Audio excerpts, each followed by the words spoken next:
Hi, I'm Vanessa, and I'm going to be reading the Bible story, The Queen Who Saved Her People.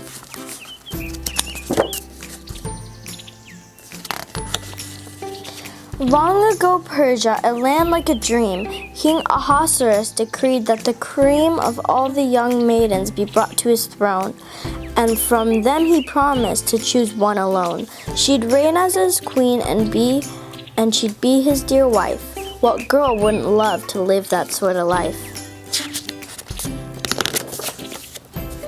A kind Jewish servant called Mordecai peered at the young girls arriving and stroked his long beard. From far and from near they have come by the dozen, but none are so lovely as Esther, my cousin. I'll take her to Ahasuerus' hall, and if it's God's will, he'll choose her over all. The folk in the palace all loved Esther dearly, and soon came the day when the king announced clearly, "It's Esther I've chosen above all the rest."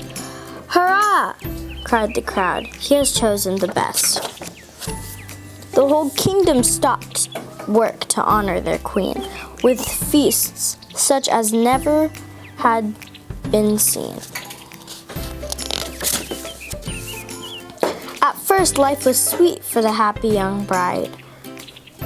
Then Haman, a prince who was puffled with pride, in some sneaky way got the king to decree, "Now Haman's head servant, to bend your knee." The other poor servants just had to obey, and Mordecai stroked his long beard with dismay. "Jews bow to their God," said the gentle old man. "Bow down before Haman? There's no way I can." When Haman found this out, he narrowed his eyes. He ran to the king with a whole pack of lies. The king, all befuddled, at last said, "Okay, your head servant, Haman, we'll do it your way." And what was the terrible thing Haman had planned? To kill every Jew in the whole Persian land. Now tears of despair flowed from Mordecai's eye. Each street that he wandered was filled with cries. It seemed that from such evil could never become good. Then God's Spirit touched him, and he understood. Queen Esther was Jewish. God gave her that throne, so her people would not face their trouble alone.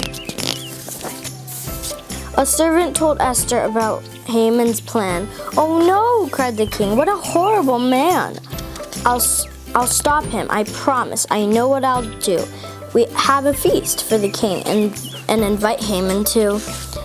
When the king's happy, his stomach quite full, I'll tell him the trick Haman thought he could pull.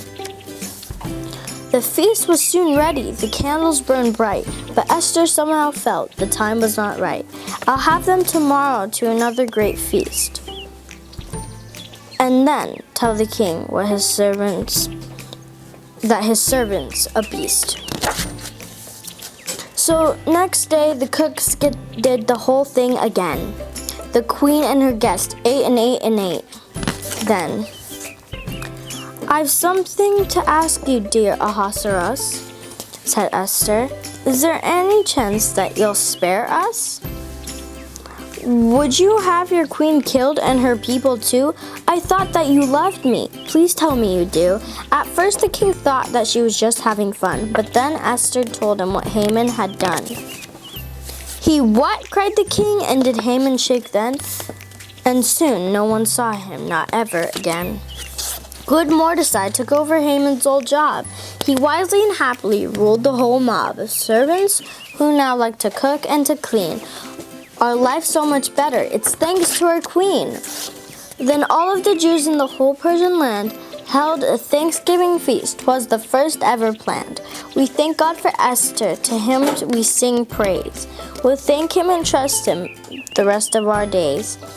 And Jews to this day every year read the tale of Esther, who showed God's love will not fail. Bye!